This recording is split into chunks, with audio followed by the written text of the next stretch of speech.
The movie opens at a towering corporate building, setting the stage for a late evening. Inside, there is Jennifer, a young woman wrapping up a long workday. The day before was Valentine's Day, and Jennifer had made plans to fly to New York as a surprise for her former boyfriend, but she was confused while she was texting him. Meanwhile, on the other floor, we see a man called Guy drying off after an accidental splash in the restroom. Preoccupied, he's intensely focused on something on his phone as he makes his way out. By coincidence, he steps into the same elevator Jennifer is in.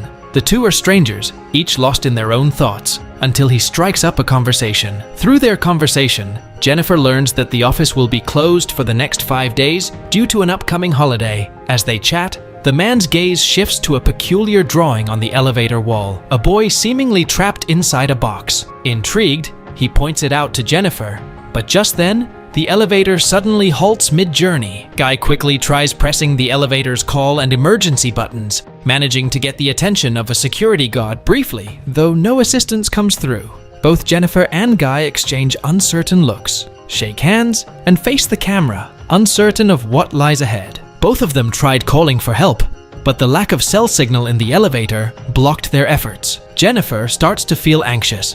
She's on a tight schedule, needing to catch a flight to see her former boyfriend. Realizing they might be stuck for a while, the two begin chatting to ease the tension. Jennifer mentions her role as an account manager, while the man explains he's new to the company. Meanwhile, they remember there's an emergency exit on top of the elevator. Jennifer decides to give it a try, climbing onto Guy's shoulders to reach it. But her attempt is unsuccessful, leaving her with a minor hand injury. Hours slip by, and eventually, they exchange names. Jennifer mentions she's feeling thirsty, so the man offers her his water bottle. He also reveals a bottle of wine, a recent gift from a client. Afterward, with the building on a long holiday break, Jennifer realizes they might be stuck there for the next few days. Soon, she faces another challenge, needing to use the restroom. Embarrassed to do so with him around, Jennifer hesitates. Sensing her discomfort, Guy reassures her, suggesting she use an empty bottle for privacy. Jennifer finally agrees to use the empty bottle, and the man turns away to give her privacy. Once she's finished, they settle back into their confined space. To pass the time,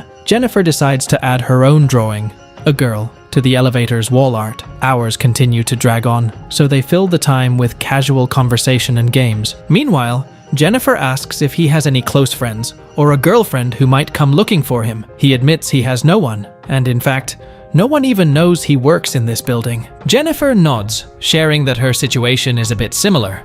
She had been planning to fly to New York to surprise her former boyfriend. The conversation drifts on, and eventually, they open the bottle of wine he had with him, sipping as the hours tick by. Meanwhile, they're feeling a bit more relaxed, and even start drawing each other as a way to pass the time. During this, the man quietly admits he's held back one thing he has noticed her around the office before, and found her beautiful from the moment he saw her. Jennifer blushes at his admission. When they exchange their drawings, she sees he has drawn a strikingly beautiful portrait of her, while her own attempt at his likeness looks rather funny. Awkwardly, Jennifer suggests they switch topics, and the man proposes talking about something more personal, like a privacy thing. Surprisingly, Jennifer agrees, and they continue their conversation with a newfound sense of curiosity. As the conversation deepens, they begin sharing personal secrets and hidden fantasies. One thing leads to another, and they find themselves growing closer until they eventually become intimate in the confined elevator space.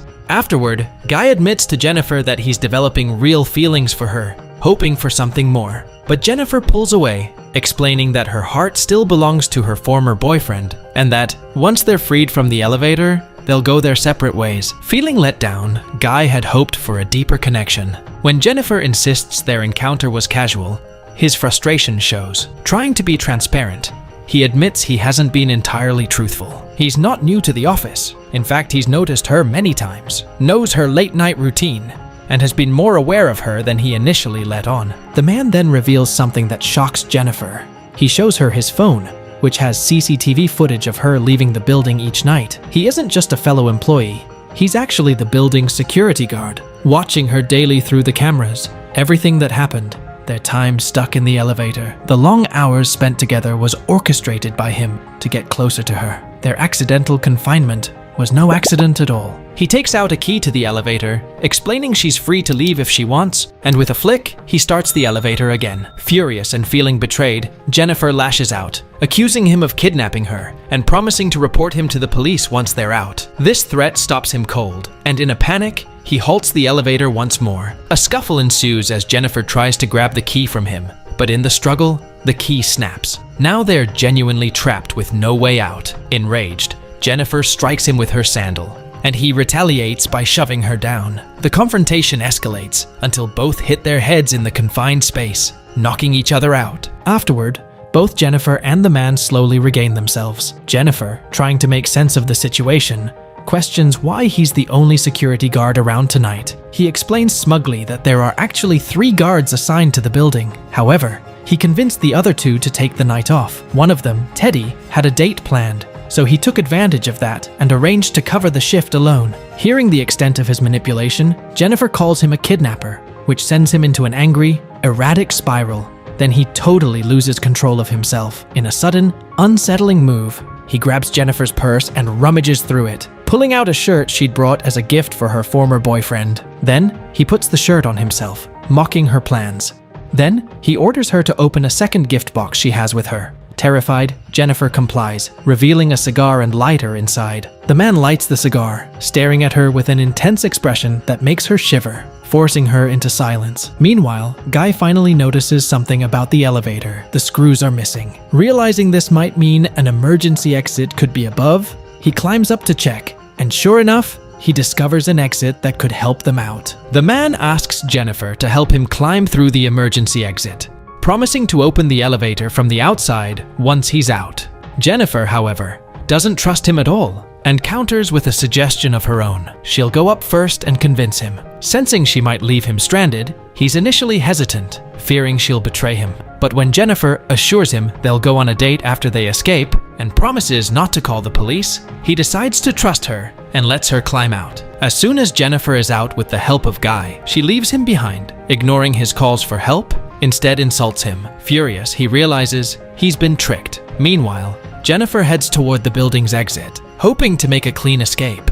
But determined not to be left behind, the man fashions a makeshift rope from their clothes to pull himself up through the hatch. Just as Jennifer reaches the exit, he catches up to her and grabs her, letting her down. Both fall back into the elevator from the opening above. After a while, Jennifer regains consciousness first and quickly devises a plan to trigger the building's fire alarm. She lights some paper on fire, hoping the smoke will set off the alarm and bring the fire department to their rescue. Just as the alarm starts to go off, the man stirs, but Jennifer doesn't give him a chance to react. She overpowers him, tying him up to keep him restrained. In an intense moment, she takes a cigar cutter and threatens to harm him, making him plead and cry. Seeing his terrified reaction, Jennifer ultimately decides not to go through with it. Instead, she uses her phone to record his confession, capturing his admission of everything he's done. Now equipped with evidence, she plans to report him to the police once they're finally rescued. While tied up, the man reveals a hidden part of his past. He explains that he was once a successful manager,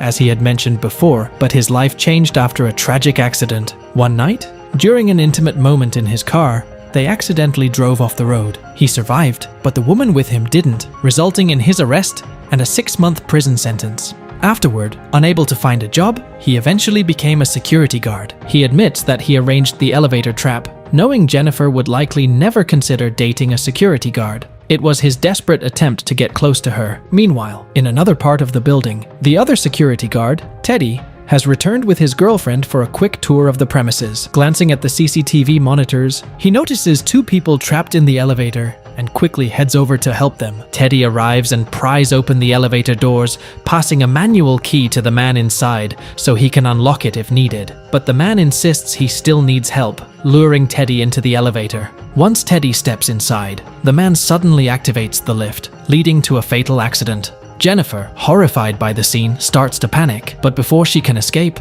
the man knocks her unconscious. He quickly hides Teddy's body and locks Jennifer in the trunk of his car. Then, to cover his tracks, he heads to the CCTV room, where he deletes all recorded footage of the night's events. While there, he encounters Teddy's girlfriend, who had been waiting nearby, and tragically, he takes her life as well. to eliminate any loose ends. With his grim plans still in motion, the man drives to a remote, deserted area. He steps out of the car, pouring gasoline into a nearby trash bin and preparing to set the scene. His true sinister intention becomes clear. He plans to burn Jennifer alive, ensuring no trace of his actions is left behind. When he opens the trunk, Jennifer springs into action, catching him off guard with a surprise attack. She shoves him aside, quickly climbing into the driver's seat and speeding off. After driving a short distance, she slams the car into reverse, hitting him and sending him toppling into the trash bin he'd prepared for her.